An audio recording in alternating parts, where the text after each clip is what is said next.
Shalom, saudara kan dikasih dan diberkati oleh Tuhan, kiranya kasih, sukacita, dan damai sejahtera dari Allah senantiasa beserta kita di hari ini.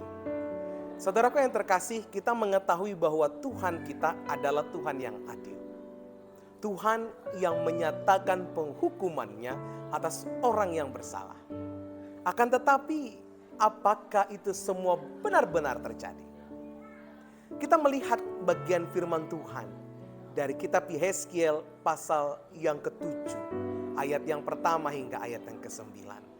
Di sana menyatakan bagaimana Tuhan bernubuat bahwa kesudahan Israel telah tiba dan mereka akan berakhir. Tuhan akan mencurahkan murkanya atas umatnya, menghakimi mereka selaras dengan tingkah laku mereka, dan akan membalaskan segala perbuatan keji mereka. Pernyataan itu sendiri dikatakan dari ayat yang ketiga hingga ayat yang keempat yang saya pilih bagi kita. Saya akan bacakan demikian bunyinya. Kini kesudahanmu tiba dan aku akan mencurahkan murkaku atasmu dan aku akan menghakimi engkau selaras dengan tingkah lakumu. Dan aku akan membalaskan kepadamu segala perbuatanmu yang keji. Aku tidak akan merasa sayang kepadamu dan tidak akan kenal belas kasihan. Tapi aku akan membalaskan kepadamu selaras dengan tingkah lakumu dan perbuatan-perbuatanmu yang keji akan tertimpa atasmu. Saudaraku yang terkasih, kata maka kamu akan mengetahui bahwa akulah Tuhan menekankan betapa pentingnya umat mengerti prinsip akan demikian.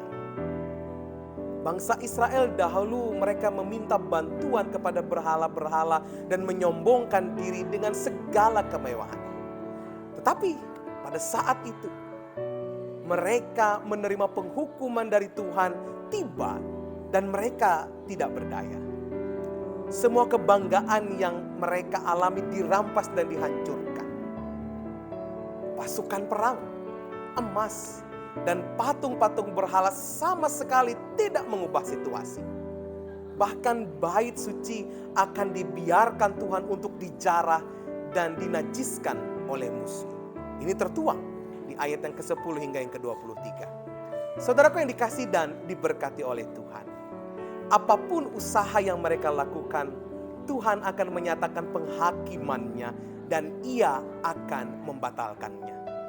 Pada akhirnya, mereka tunduk di bawah pengabdiannya. Mereka tunduk atas pengadilan Tuhan yang menyatakan dirinya dan mengatakan, akulah Tuhan. Perenungan bagi kita pada saat ini. Ketika kita melihat kejatuhan bangsa Israel, kita harus mengingat bahwa Tuhan itu sungguhlah amat adil dan kuasa pengadilannya sungguh nyata. Di dalam perjanjian lama, hukum keadilan Tuhan adalah mata ganti mata, gigi ganti gigi. Ini adalah perintah yang diberikan supaya umat yang bersalah diadili dan dihukum secara setimpal. Tapi pertanyaan bagi kita pada saat ini, apakah hukum ini juga berlaku atas kita sekarang? Tentu saja. Kita memang tidak lagi tinggal di masa perjanjian lama. Tetapi bukan berarti kita terlepas dari keadilannya. Oleh karena itu, mari saat ini kita menyadari bahwa Tuhan kita adalah Tuhan yang adil. Tuhan yang maha kuasa. Ialah sang hakim yang berkuasa untuk mengadili segala ciptaannya. Kita semua nanti akan menghadap tahta pengadilan Kristus.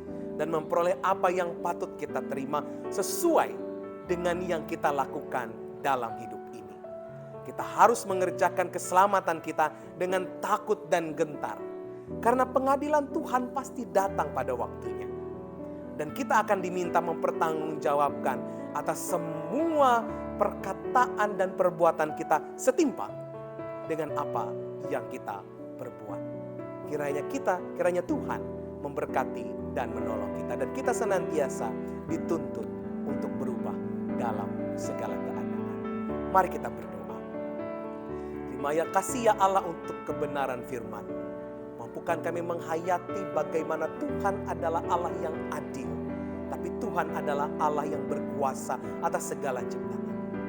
Mampukan kami sebagai hamba Tuhan dan ciptaan Tuhan untuk berlaku taat, tunduk kepada kuasa Tuhan. Percaya kepada Tuhan di dalam segala sesuatu. Berkati aktivitas kami di sepanjang hari ini. Berkati segala pekerjaan pendidikan kami yang akan kami lalui di sepanjang hari ini. Mohon pengasihan Tuhan dan pemeliharaan Tuhan bagi kehidupan kami. Dalam nama Tuhan Yesus Kristus kami berdoa. Amin.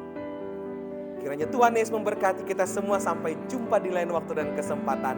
Shalom.